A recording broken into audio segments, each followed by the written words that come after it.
Hello दोस्तों। आज हम बात करते हैं कि जो कॉकरोच जनता पार्टी ने जंतर मंतर पर धरना प्रदर्शन किया था, उस धरना प्रदर्शन के दौरान सोशल मीडिया में जो घमासान मचा हुआ था, उसका क्या देश की राजनीति, विदेश का जो चाहत है और जो यहाँ पर देश में रहने वाले जो सरकार के अगेंस्ट लोग हैं, उस पर क्या इफेक्ट पड़ा है और साथ साथ में जो यूपी का इलेक्शन होने वाला है विधानसभा का, उसका क्या इफेक्ट हो सकता है, किस ढंग से रणनीति बदल सकती है। तो शुरुआत करते हैं कि जब कॉकरोच जनता पार्टी के नेतृत्व में 10,000 की भीड़ संसद भवन के तरफ जा रही थी, तो उस कंडीशन में बहुत सारे लोग स्टूडेंट नहीं थे, बल्कि भाड़े के गुंडे थे, जिसमें कि कुछ पॉलिटिकल पार्टी का भी इन्वॉल्वमेंट था।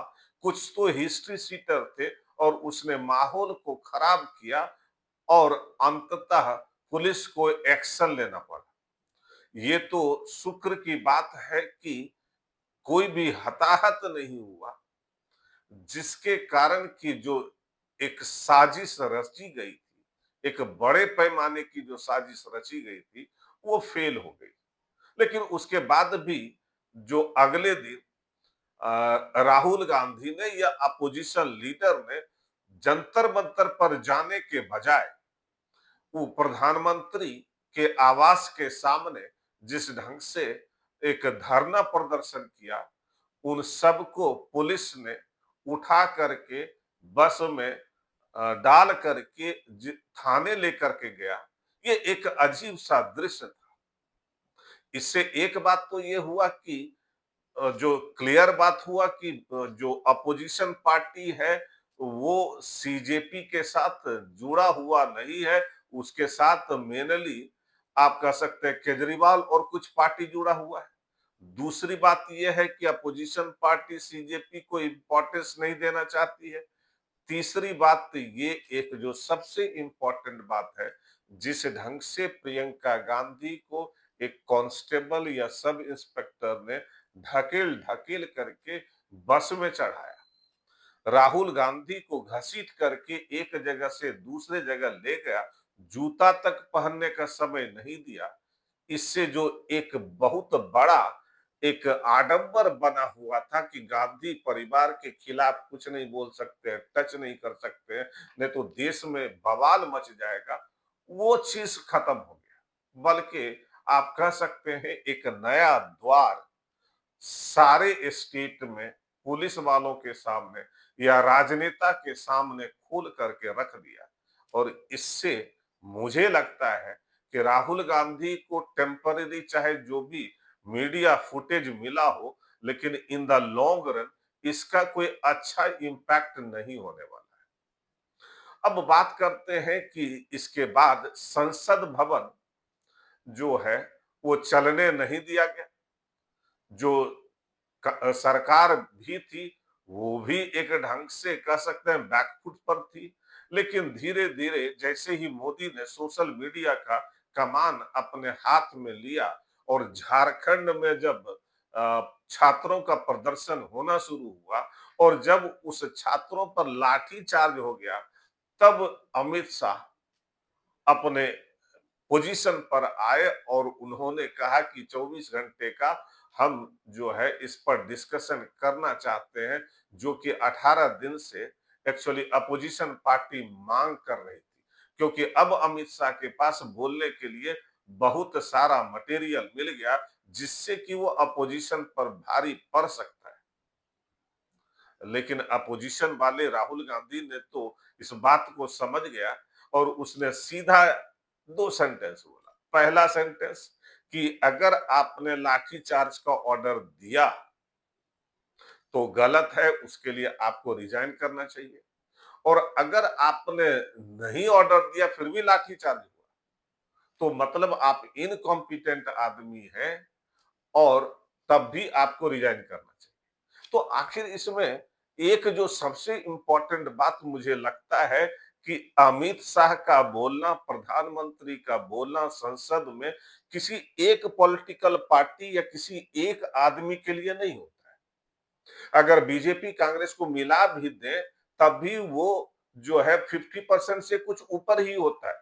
जो बचा हुआ लोग है, उस पर भी तो संवाद होना चाहिए। और पार्लियामेंट सिर्फ सरकार और अपोजिशन का खेल नहीं है, बल्कि देश में जो भी चीजें चल रही है, उसका direct information, correct information actually लोगों तक संसद में ही मिलता है। इसलिए लोगों को संसद के थ्रू अपनी बातों को सुनने का, समझने का अधिकार तो मिलना चाहिए, जिसको राहुल गांधी ने बेसिकली इस चीज को डिनाय कर दिया। और ये जो बेसिकली चीज है, अल्टीमेटली इसका इफेक्ट आगे जरूर पड़ेगा।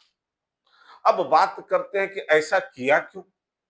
ऐसा इसलिए किया क्योंकि एक तो ये जंतर मंतर वाला जो चीजें थी वो बहुत डाउन हो गई थी।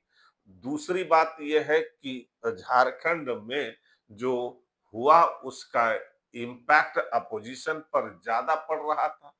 तीसरी बात यह है कि एक बार अमित शाह अगर मान लीजिए कि संसद में बोल देते, क्लेरिफिकेशन दे देते, तो ये मुद्दा कंप्लीटली खत्म हो जाता। लेकिन अपोजिशन के पास ये सोचता है कि ये बहुत बड़ा मुद्दा है, हर घर परिवार लोगों से जुड़ा हुआ मुद्दा है, उसको वो एक्चुअली छोड़ना नहीं चाहता।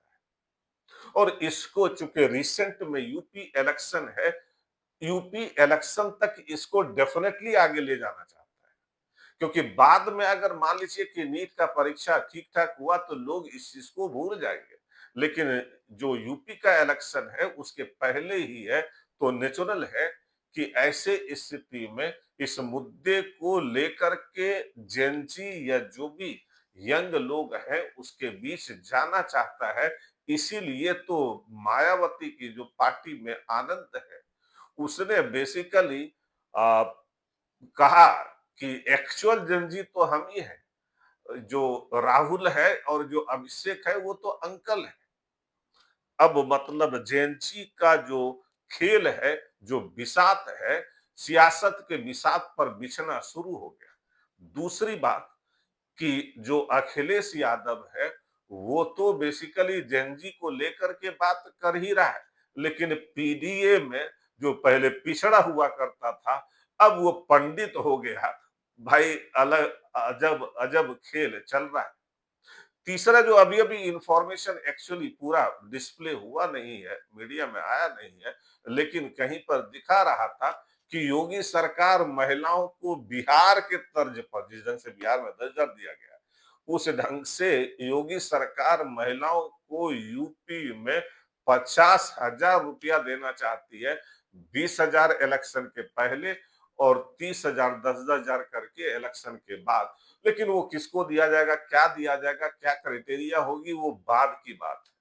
लेकिन एक चीज तो ये है कि ये मुद्दा आगे बढ़ेगा और साथ साथ में ये यूपी के इलेक्शन को भी प्रभावित करेगा। वो किस ढंग से करेगा, कैसे करेगा, उस पर हम डिटेल में आगे बात करेंगे। Okay, thank you.